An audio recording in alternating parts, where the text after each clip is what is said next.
definitions. So producer means really manufacturer, importer, and distributor under the regulation.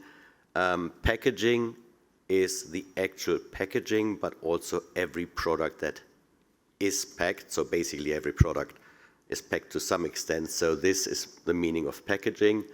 And then when it's about the market, the regulation differentiates between placing on the market and making it available for the first time on the market.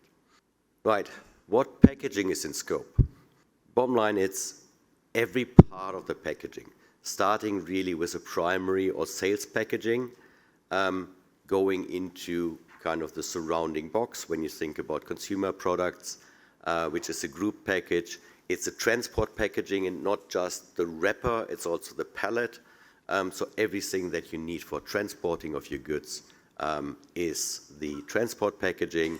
And then you have specific cases, as in the takeaway packaging and e-commerce packaging. And the e-commerce packaging, if you think about it, they will be most likely most affected by the empty space ratio.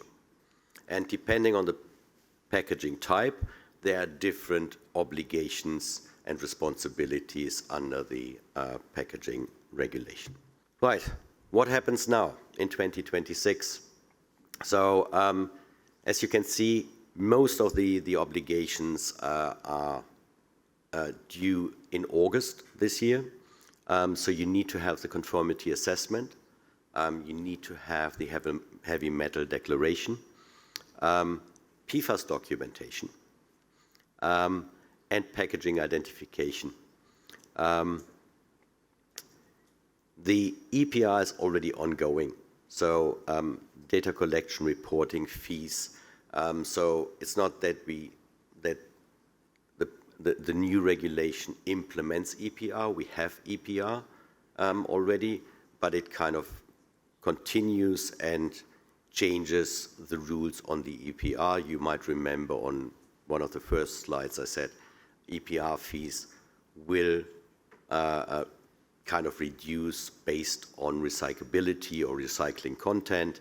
But again, that is why the EPR obligation is not kind of right now. You have that already. And then, yes, of course, that goes a little bit into the direction on proper compliance planning. As I already stated, there will be obligations ongoing coming in, and of course, as a company, you should prepare. You might want to change certain packaging to better fulfill obligations, and that is, of course, start as early as you can, really, with proactive compliance planning to become the profit center for your company instead of just ticking the boxes after.